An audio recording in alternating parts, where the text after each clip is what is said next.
Hey Thunder fans, Madison Morris here inside Chesapeake Energy Arena where the Oklahoma City Thunder just wrapped up their first preseason game of the year against the Detroit Pistons. They dropped it 97-91. And Brady, what did you think about the game tonight? I mean, it was as much as you could look for in a first preseason game when you're missing like not only Russell Westbrook but Paul George. Abdul Nader was also out, and a lot of new guys coming in, and everybody was pretty much excited to see how Dennis Schroeder would interact with his new teammates, and he certainly impressed.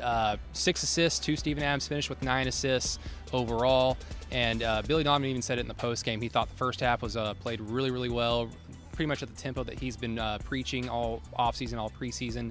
And then they kind of stagnated in the third quarter. Detroit was able to take control and really never looked back. But overall, for a preseason game, when you're out your superstar in Russell Westbrook, that's pretty exciting knowing that that's your sixth man going into the season.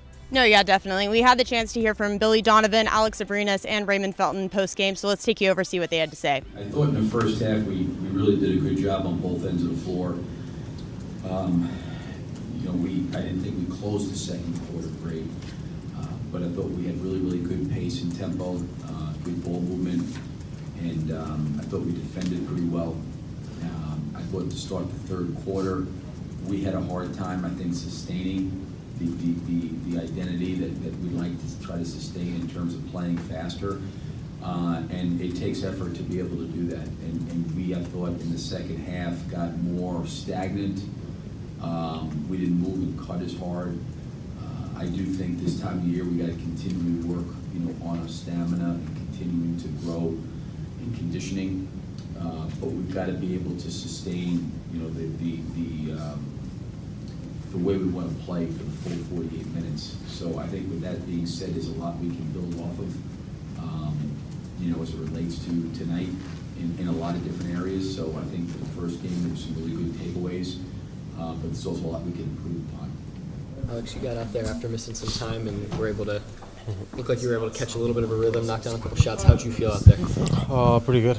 Over the last couple of days, I've been feeling better practicing with the team. So today was kind of harder because it's a game, but I feel great. I'm glad I made those shots, and the team, I think it's moving forward. So I'm happy for that. What do you think of the game overall as an experience for this group? I think we keep the pace really high for the first half. We didn't do a good enough job in the second. I think we only scored like 39 points. So we just need to keep running, keep moving the ball, and just play faster. How'd you feel about your conditioning?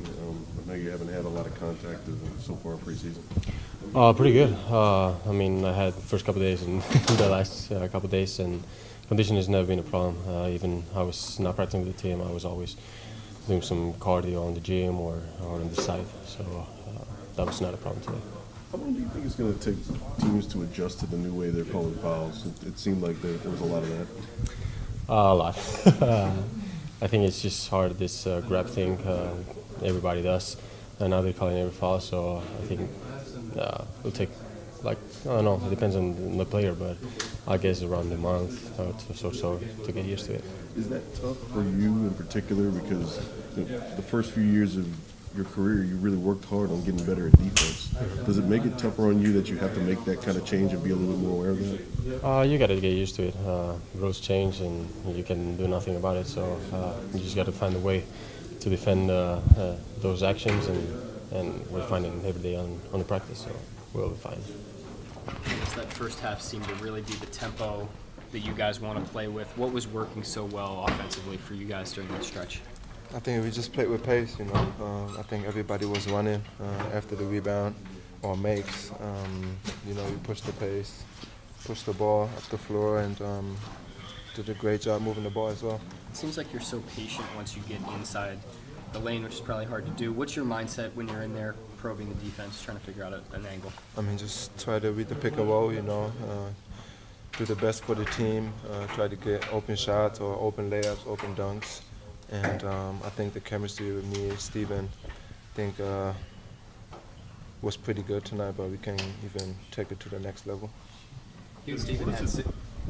Dennis, what does it do when Steven can not only get an offensive rebound, but he can also find the open man and create from his position when he does get that offensive rebound?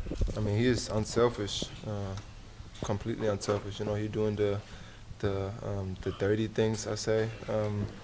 You know, what you don't see on the stat sheet, and I think overall what he does for the team, I think is good. And even offensive rebounds, you know, getting second shots, opportunities, I think is big. And how he passing the ball, you know, even in the post when people cutting, it's amazing.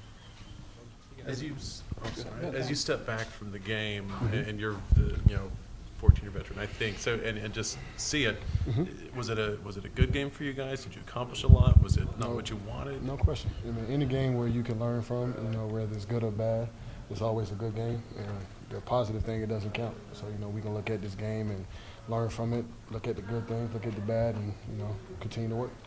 And there in the fourth quarter, you had assists on 3 straight trips, but you were sort of spearheading a little rally there. And just to get that going with that unit, was that important? Oh, no question. You know, we've been going hard all training camp, you know, with that unit, those guys out there, you know, so, you know, we just want to battle, want to play hard, want to play to, you know, Thunder ideally, and, you know, just try to win games, you know. So we gave it everything we had, fell short, you know, like I said, back to the drawing board tomorrow. What's the perspective like for you to see a 19-year-old guy in Hami, a 20-year-old guy in Terrence, you know, battling with their starters deep into a game? Oh man, this shows, you know, these guys have put in the work. These guys are very talented. They got a lot to learn, and you know, it's kind of my job to be that big brother to help those guys on the way. You know, give them some pointers. You know, they have the talent. You know, sometimes they just need to be steered in the right direction. You know, so, you know, hopefully I can help with that. You know, but they're definitely very talented and got a bright future ahead of them, both of them. All right, that will do it here from Chesapeake Energy Arena tonight. The Thunder are on the road in Minnesota to take on the Timberwolves for Game 2 of preseason starting at 7 o'clock on Friday. They'll be back in Tulsa at the BOK on Sunday for a 2 o'clock tip-off, and we'll see you there.